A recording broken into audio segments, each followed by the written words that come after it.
Hello, everyone. Hope you all had a productive week so far. And I had this interesting couple of weeks where I had literally webinars every single day, along with clients' breakthrough calls, where I got this topic from.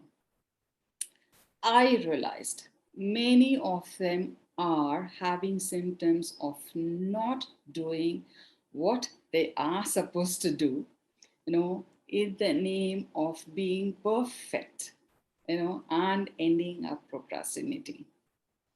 Anybody can relate to that or who are doing this. So today in this video, we will be seeing how perfection is procrastinating in disguise and how we can get out of it so we can achieve anything you want in your life. So let's dive in. Perfection and procrastination are twins. We all have this, huge misconception that quality is more important over quantity. Now, who thought about that? Now, because I was like that it's better to do one thing right than doing five things badly. Yeah, it is true to one extent, but when you start doing a hustle or when you want to enter to be an entrepreneur, it's not the case. It's better to do quantity than quality. For example, let's say you start a blog as a side hustle. It's far more better than writing lots and lots of blog posts than to craft a perfect blog. Now, if you worry about the quality from day one, let me tell you, it's going to hold you back by not learning from your mistakes. How do I know that? I was like that. And let me tell you, whoever became successful in any craft or any business or whatever they did in their life, for that matter, did have the perfect quality when they started their own journey. But they focused on the quantity than the quality in the beginning. To be honest, I had the symptoms for quite some time.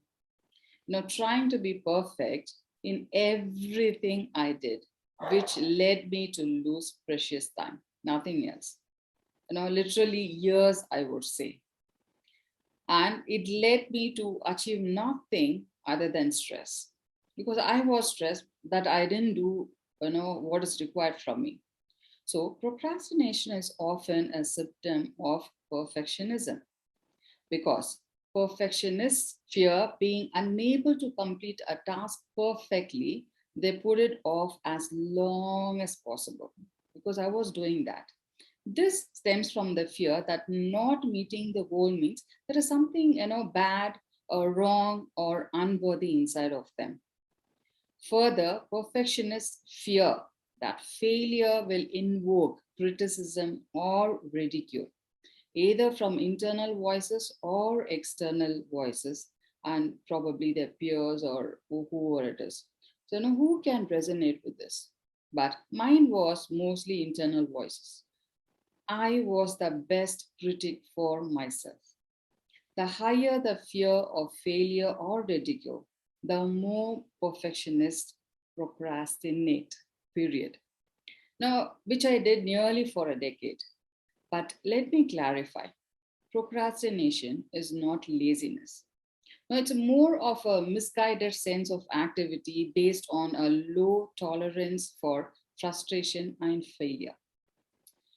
When people perceive a higher challenge than they feel capable of, they actually sidestep the discomfort through diversion. So, next question is, how do we know that we procrastinate? Procrastination is easy to spot. Let me give you some examples. Are you doing what you want to be doing, or are you supposed to be whatever you're supposed to be doing, or are you surfing the internet, reading whatever post or Instagram or instead of filing papers, which is more important, or doing too much research on every topic which you're trying to do, or running errands, which is not adding value. So if you answered yes to the late, whatever it is, then you are procrastinating. While it is amusing, to figure out what form of procrastination you are engaged in, it's more important to determine the cause of your procrastination. But there are several common causes of procrastination, including, for example, complicated task anxiety, which anxiety before performing any activity. Number two, fear of imperfection, which is they are perfectionists, and lack of self-confidence. Being a perfectionist, you tend to have this because you want to know everything about the subject or whatever you're trying to do before you do. Priority confusion, like which you want to do first, and lack of focus, and indecision, and boredom from minutiae. This can be further simplified to three reasons why people procrastinate. Either they don't know what to do, or they don't know how to do it, or they don't enjoying doing it. So the next question we have to ask ourselves is, how do we break the loop of being perfectionism, perfection, and procrastination, despite of all these repercussions of perfectionism and procrastination? It is a cycle. People return to simply because it is what they know. But it is critical to break the loop. For example, you waste valuable time beating yourself up mentally, by putting off tasks that you signed yourself up to do. And by valuable time, I mean it in the grandest sense that you have a finite amount of time on the planet, right? So do you really know? Think about that. Do you really want to look at all your friends' posts, either in Facebook or Instagram, instead of writing the proposal for a potential new client or whatever you have to do in order to achieve the life you want?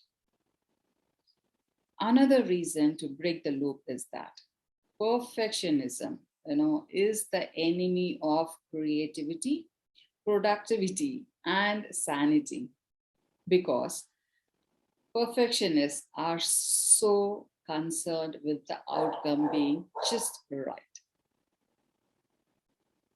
Now, they are the victims of risk averse thinking, which inhibits innovation and creativity. Now, I have been in this loop for quite some time.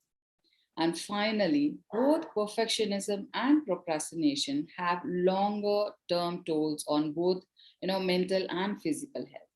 The dysfunctional thinking of perfectionism can be toxic, trust me, often leading to discouragement, self-doubt, and mental exhaustion.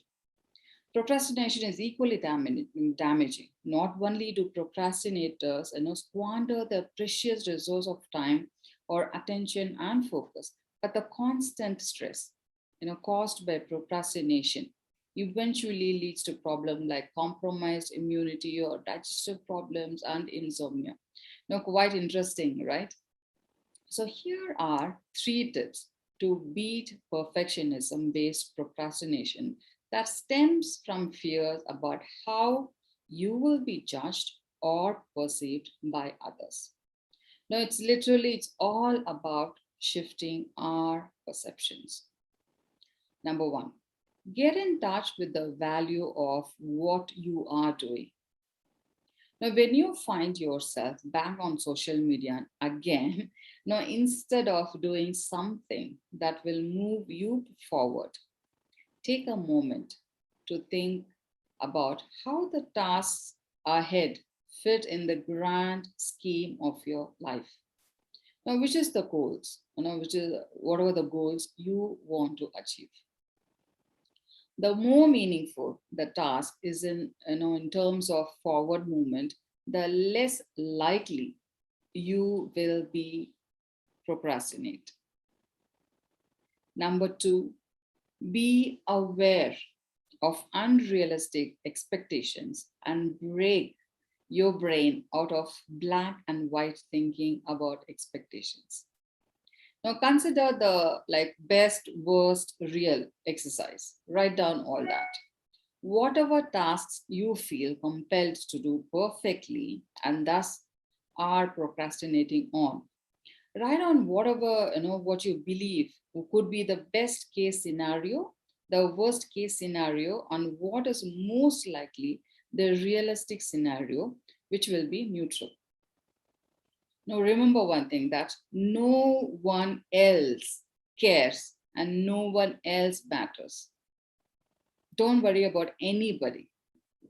Most people are so wrapped up with themselves that they won't notice any slip on your part.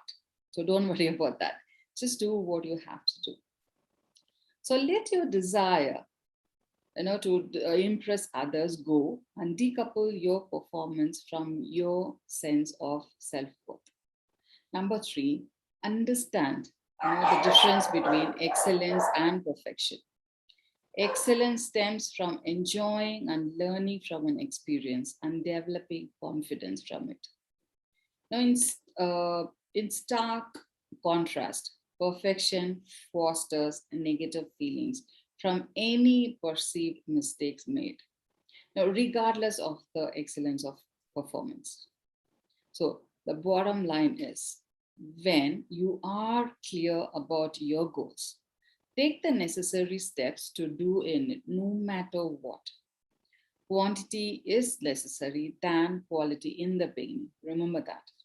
So once you start, increasing the number of activities to achieve your goals, you will ultimately achieve the quality as well, along the process. So what I'm trying to say is, let's stop procrastinating and let's do it to achieve the life we want to live.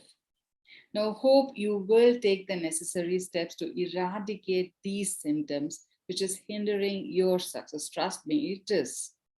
If at all, if you're not living the life you want to. So until next time, cheers from me and have a great week, everyone.